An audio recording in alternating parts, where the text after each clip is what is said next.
Bonjour à toutes et à tous et bienvenue dans cette nouvelle vidéo, nouveau retour de lecture sur un mois spécial seconde chance, donc retour de lecture spécial seconde chance. Et là j'ai lu, comme vous pouvez le voir là, Jacques Expert Hortense. Donc la seconde chance de Jacques Expert, car l'année dernière j'ai lu Le Carnet des Rancunes que je n'ai vraiment pas aimé, j'ai détesté. D'ailleurs vous pouvez aller voir la vidéo dans ma playlist retour de lecture. Et donc, j'avais demandé sur Facebook et Instagram à l'époque quel est le meilleur roman de Jacques Expert, histoire que je lui laisse une seconde chance dans un futur plus ou moins proche, et vous m'avez répondu à 80-90%, quasiment l'unanimité, Hortense, c'est son meilleur, vraiment, si t'aimes pas Hortense, on peut plus rien faire pour toi, je pense que vous ne pouvez officiellement plus rien faire pour moi, car j'ai vraiment pas aimé Hortense, je pense que j'ai encore moins aimé Hortense que Le Carnet des Rancunes. Vraiment, et je vais vous expliquer pourquoi. Déjà, un petit résumé à ma sauce, donc on est sur deux timelines. Nous avons Sophie Delalande, déjà en 1993, qui tombe amoureuse, qui fait un enfant à cet homme. Et cet homme, suite à son annonce, l'annonce de Sophie à cet homme comme quoi elle est enceinte, se barre et la laisse ensuite seule élever son enfant. Son enfant a maintenant 2 ans et demi, donc nous sommes en 1995 passé maintenant, à peu près, peu de choses près, et donc Sophie, son enfant, se fait enlever, donc je vous résume très grossièrement, je vous expliquerai pour moi ne va, ce qui pour moi ne va pas plus, un peu plus tard dans la vidéo, et donc son enfant se fait enlever, je vous dirai comment plus tard, et donc voilà, nous arrivons maintenant en 2015, et nous avons une Sophie Delalande d'un peu plus de 55 ans qui vraiment n'est plus que l'ombre d'elle-même et qui a complètement laissé tomber toute joie de vivre. Et donc elle croise une jeune fille dans la rue, il pleut, elle a son parapluie, Sophie. Donc cette jeune fille la bouscule, ce qui peut arriver, elle laisse tomber son parapluie, et cette jeune fille la ramasse, s'excuse, lui redonne son parapluie, et là, boum, les regards se croisent, et là, oh, c'est Hortense, putain, elle a reconnu sa fille, c'est pas croyable, comment ça se peut, machin, donc elle va essayer de sympathiser avec cette jeune fille, de se rapprocher d'elle pour savoir est-ce que c'est vraiment bien Hortense, est-ce que je n'ai pas rêvé. Et voilà, donc en gros, l'histoire c'est ça. Donc c'est marqué thriller, ce qu'on appelle un thriller soft. Et ça m'agace beaucoup ce genre de raccourci. Pour moi, c'est pas un thriller, c'est une histoire d'enlèvement. Mais pour moi, c'est pas un thriller, ça va pas assez loin pour appeler ça un thriller. Ce n'est que mon avis après, on va dire. Et donc, je n'ai vraiment pas aimé. Déjà, pour plein de raisons, je vais essayer de pas être trop long ni répétitif. Euh, déjà, Sophie Delalande, le personnage de Sophie Delalande. Bon, je reviens pas sur le style d'écriture de Jacques Expert que je trouve pas exceptionnel, qui ne va, qui ne rentre pas tellement dans le vif du sujet, qui est pas tellement dans l'émotion. En fait, Jacques Expert c'est un journaliste, donc je trouve que ça se voit, c'est pas étonnant. Il reste en surface, ne va jamais en profondeur. Je ressens pas d'émotion dans son écriture, c'est toujours très descriptif et voilà, sans âme, sans émotion. C'est pas un style d'écriture qui me plaît énormément. Même s'il est pas mauvais, mais voilà, que c'est un style d'écriture de journaleux. Mais enfin bon, bref, Sophie Delalande, qui est un personnage qui est vraiment décrit comme insignifiant, moche, même si le terme moche n'est pas dit, mais vraiment, c'est presque comme ça qu'elle est décrite, euh, qui est plutôt moche, qui a un sale caractère, qui est insignifiante, qui a un boulot un peu de merde insignifiant. Donc en gros, c'est quelqu'un qui a rien pour elle, qui a pas de loisirs. Et qui est vraiment décrit comme ça, quoi. Donc déjà, quand ton personnage principal est décrit de telle manière, quelqu'un de si, voilà le mot, c'est vraiment insignifiant. Euh, ben c'est pas intéressant quoi. Et c'était pareil pour le Carnet des Rancunes où Sébastien Desmichel était vraiment un personnage inintéressant au possible et il était décrit comme ça. C'est pas moi qui l'invente. C'est marqué dans le roman hein, qu'elle est moche, qu'elle a un boulot à la con, qu'il a fait chier, qu'elle a pas de loisirs, qu'elle est elle-même insignifiante. Voilà, c'est pas moi qui juge, c'est écrit dans le roman. Hein, voilà. Qu'on n'aille pas m'accuser de tout ça. Parce que je n'invente rien. Et Sébastien et Michel, c'était pareil, un boulot à la con, quelqu'un qui a pas de caractère, pas de loisirs, voilà. Et donc, quand on fait un personnage comme ça, bah déjà ton histoire part mal parce que je trouve que c'est insignifiant. Aussi, l'histoire n'est pas intéressante. Parce que le personnage principal est de fait pas intéressant. Et moi, je n'ai pas eu d'empathie du tout pour Sophie. Parce que déjà, l'enlèvement, je le trouve pas logique. Ça sonne à la porte de l'appartement de Sophie. Elle va ouvrir sans regarder dans le Judas, alors que c'est le soir et que c'est une femme qui habite seule. Déjà, voilà. Elle se le reproche beaucoup, mais elle a raison de se le reprocher. Euh, donc, elle ouvre. Le mec entre comme ça, la bouscule, va choper la gamine qui dort hein, dans son lit. Il la prend comme ça, comme un sac de patates et s'en va. Euh, Apparemment, je sais plus s'il y avait un complice ou pas, mais le mec revient, scotch Sophie à sa chaise, la bouscule par terre et se barre. Donc déjà, je trouve ça très bizarre que quand il chope la gamine comme ça, au débeauté, à la volée, la gamine ne se réveille pas. Je travaille dans une classe de tout petit en école maternelle, je fais la sieste avec les enfants. Crois-moi que quand je chope un gamin comme ça dans son lit, il se réveille. Croyez-le, il se réveille. À peine je les touche pour les réveiller, tu vois, par l'épaule en mode coucou, allez, c'est l'heure de se lever. À peine je les frôle, ils se réveillent direct. Hein. Tous, hein, toute la classe comme ça. Hein. Donc, qu'il chope la gamine comme ça et qu'elle ne se réveille pas, déjà non. Qu'une femme ouvre une porte au pif tard le soir comme ça, encore une fois non plus. Surtout à Paris, parce que l'histoire se passe à Paris. Et ensuite, sa réaction face à tout ça, face à tous ces gens, sa famille, ses amis, enfin ses amis, elle a pas d'amis, hein, mais son entourage, quoi, ses collègues qui l'aident et la soutiennent, et elle les envoie chier, et d'autant plus quand, face au manque de résultats. Parce que quand elle va voir qu'il n'y a pas de résultat, elle va proprement les envoyer chier. Ils ne sont pas efficaces, ils ne la méritent pas, ou pour toutes ces raisons-là, elle coupe les ponts avec tout le monde en ne gardant qu'une seule amie. Et encore, elle va gâcher cette amitié aussi par la suite, vous le verrez si vous le lisez.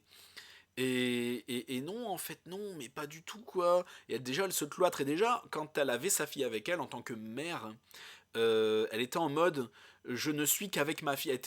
Pour moi, c'était vraiment une mère malsaine parce que, en fait, sa fille n'avait pas trop de copines, elle-même ne voulait pas que sa fille voie sa famille. Euh, C'était vraiment elle et sa fille et personne d'autre. Elle a voulu sa fille pour elle toute seule, que sa fille n'aime qu'elle, et c'est extrêmement malsain quoi. Le père a refait un pas vers elle en mode est-ce que je pourrais voir ma fille quand même, ne serait-ce qu'avoir des nouvelles ou quoi, et elle a refusé. C'est quand même terrible. Alors le père s'est mal comporté et tout. Alors ok, c'est un débat, hein. C'est un débat, mais en tout cas le contexte du livre, bon, quand t'as le père qui vient, qui est fort, qui s'excuse et qui est en mode je te demande pas d'avoir la garde, mais est-ce que je peux au moins avoir des nouvelles? Bon, disons que moi je suis plutôt dans la team, bon bah donne-lui des nouvelles quand même, quoi. Tu lui donnes pas la garde, mais tu lui dis oui, ça va, elle a fait ci, elle a fait ça, t'envoies une lettre, quoi, tu vois, quand même, un peu. Il faut respecter les pères, quand même. La mère n'est pas la déesse, hein, voilà, un moment, voilà. Et surtout Sophie Delalande, oulala, qu'est-ce que j'aurais pas aimé l'avoir, qu'est-ce que j'aimerais pas l'avoir comme mère, elle, oh là là. Et et donc oui, une mère malsaine, je trouve, qui ensuite devient une femme encore plus malsaine, qui se complaît vraiment dans son malheur. Parce que c'est comme pour moi c'est ça, en fait, elle se complaît dans son malheur, elle se cloître encore plus, elle envoie chier tout et tout le monde, même les gens qui essaient de les aider, qui l'aiment et qui l'apprécient. Alors ok, vous allez me dire, ouais, mais on sait pas comment nous on réagirait face à tant de malheur. Moi si, parce que j'ai quand même eu des épreuves très difficiles dans ma vie, et je sais comment je réagirais. Et même si parfois il me faut mes moments de solitude, j'ai continué à sortir, j'ai continué à me faire soutenir par les gens, et je remercie les gens j'ai remercié les gens qui m'ont soutenu, et tout ça quoi. Donc moi je sais comment je réagirais dans des moments de malheur, et donc il faut vraiment continuer à s'ouvrir quoi, mais même c'est pas possible de se fermer à ce point. Surtout en tant que mère, quoi, on a besoin de soutien et de courage, mais là, non. Et là, je trouve ça hyper irréaliste. Ça reflète pas la réalité. Parce que la réalité, je l'ai vécue, si tu veux. Donc non, non, non, c'est pas ça la réalité. Et on s'aperçoit très vite qu'elle est tarée, d'autant plus quand elle croise, comment elle s'appelle, Elisabeth, cette jeune fille de 25 ans dont je vous ai parlé. Et je trouve ça, bon, évidemment, quand on part du principe que la gamine a réellement disparu, euh, c'est normal de vouloir la voir un peu partout, je peux comprendre. Mais il y a quand même plein de signes que c'est juste pas elle en fait. Alerte spoiler, hein. Mais à un moment c'est évident. En fait, je suis parti du principe que Jacques Expert écrit toujours la même chose, et donc je me suis basé sur la psychologie qu'il a mis dans le carnet des rancunes. J'ai pris Sébastien Desmichel et je me suis dit si Sophie est une Sébastien Desmichel féminine, il va se passer telle et telle chose, et j'ai absolument tout prévu. Absolument tout prévu. Et tout s'est déroulé selon ce que j'avais prévu. Et donc j'avais raison.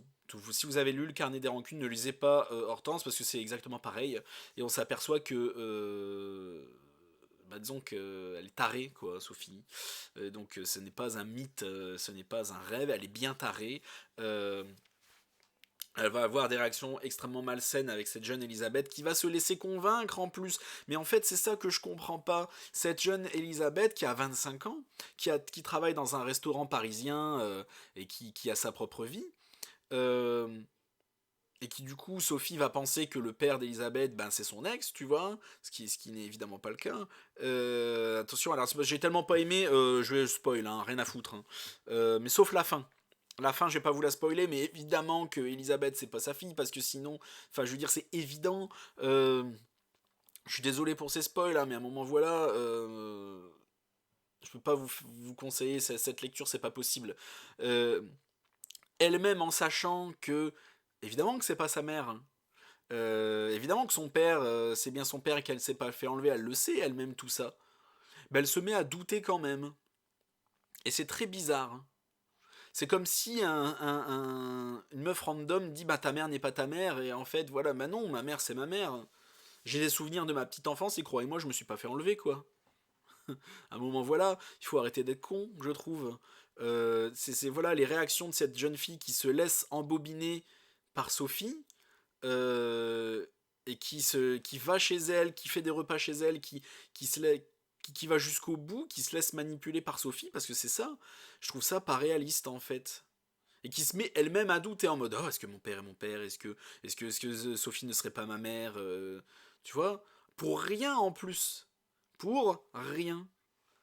Elle a juste sympathisé avec une vieille qu'elle a croisée à son boulot.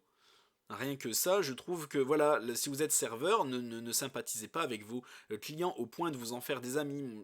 C'est un petit peu malsain, encore une fois. Donc la psychologie, pour moi, elle est bancale et malsaine, que ce soit du point de vue de Sophie de Lalande que de la jeune Elisabeth, qui se laisse embrigader assez loin, alors que pourtant, elle a eu plus d'un red flag sous le nez. Et voilà, ni logique, pas logique ni d'un côté ni de l'autre.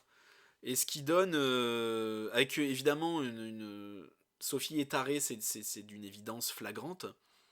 La fin, je vous la dirai pas. Il y a un petit côté, une petite scène légèrement glauque. Je me suis dit, ah, tiens, un bon point. Un quart de bon point, on va dire. Un mini bon point. Je me dis, tiens, ça, c'est vrai que je l'ai pas vu arriver. Le petit côté glauque à la fin. Je vous dirai pas quoi, parce que bon, si vous voulez lire après tout, ça sera la surprise. C'est vraiment l'ultime révélation, on va dire, mais une demi-révélation, parce que je savais déjà tout ce qui allait se passer. Je savais déjà le pourquoi du comment du début, en fait. Dès que j'ai vu la psychologie de Sophie, en pensant déjà à la psychologie du carnet des rancunes, j'ai tout prévu. Je l'ai dit déjà, et effectivement. Donc le petit côté de l'eau qu'à la fin, ça par contre je l'ai pas vu, je m'y attendais pas, je me dis tiens, pourquoi pas mal, tu vois, bon, mais c'est tout. Que vous dire de plus? Rien, rien, non, non. Après, c'est assez lent, ce n'est pas rythmé. En fait, on a tout le temps Sophie qui n'arrête pas de se plaindre. En fait, l'histoire n'avance pas, l'histoire est très très lente, et on a une Sophie qui n'arrête pas de se plaindre tout le temps de son ex, comme quoi c'est un vilain méchant, et que sa fille est merveilleuse, et à quel point elle était si bien avec sa fille, oh là là, à quel point c'était une bonne mère, non, et à quel point sa fille était formidable, et qu'est-ce qu'elle adorait les Barbie, et en fait on a ça répété tout le temps, tout le temps. Son ex est un vilain méchant, elle était si heureuse avec sa fille et sa fille était extraordinaire. Les trois quarts du temps c'est ça, et de temps en temps l'histoire avance un peu. Un peu, hein, pas beaucoup, hein. C'est franchement usant.